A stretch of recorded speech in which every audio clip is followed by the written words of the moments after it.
آپ کہتے ہیں نا ہم نمازی ہمیں آتا ہے سب کچھ، ایک دفعہ سنائے کسی قاری صاحب، اچھے قاری صاحب، سینکڑوں تو آپ کی تلفظ کی غلطیاں ہوں گی، تجوید پڑھی نہیں ہوتی ہم نے، نماز میں الٹا سیدھا پڑھ رہے ہوتے، ربی جعلنی، او بھائی ربی جعلنی ہے، جعلنی کہاں سے آگے، جیم پہ تو فتح ہے ہی نہیں، آپ جیم ساکن ہے، ربی جعلنی، سبحانک اللہم،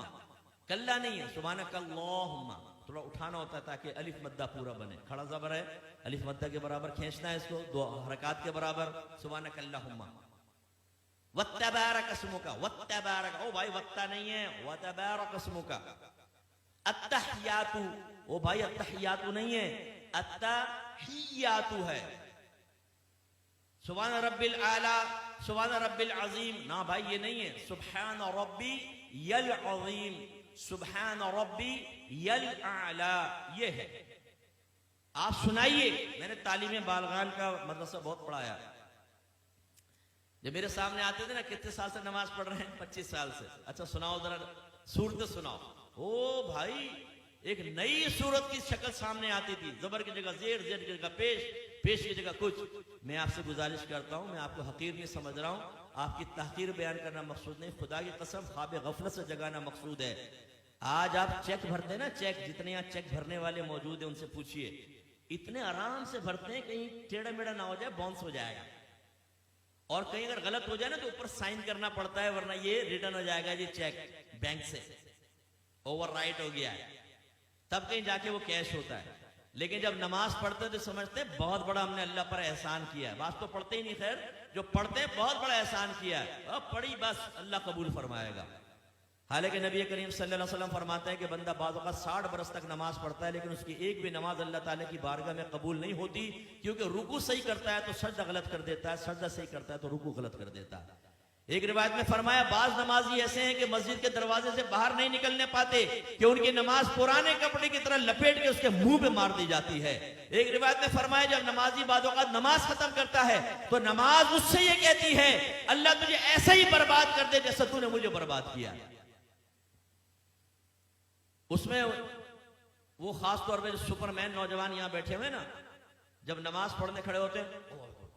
رکوع سجدہ، ایک دم سیدھے کھڑے ہو گئے، رکوع سجدہ، ابھی ہماری الحمد آدھی بھی نہیں ہوتی، 2 رکعتیں ختم کر لیتا،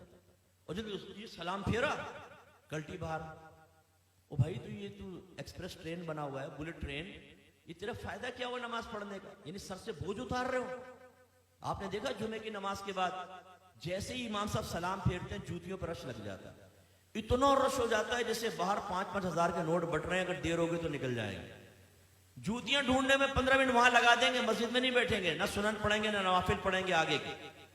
اور باہر نکل کے پھر دوسرے کہتے ہیں ہاں یہ کیا کرنا، چل ڈھابے میں چائے پیتے، ابھی تم اس لیے باہر نکل کر آئے تھے۔ یہ بھی ضمناً بات آ گئی تو میں آپ کو عرض کر دوں، غور سے کریں، غور سے دیکھیں، اور اپنے بارے میں بھی سوچنا ہوں، آپ بھی سوچیں۔ نبی کریم صلی اللہ علیہ وسلم فرماتے ہیں کہ مسجد کی اور مومن کی مثال ایسی ہے جیسے مچھلی اور دریا، کہ اگر مچھلی کو دریا سے باہر نکالیں تو وہ اس وقت تک چین سے نہیں بیٹھتی جب تک دوبارہ دریا میں نہ آ جائے،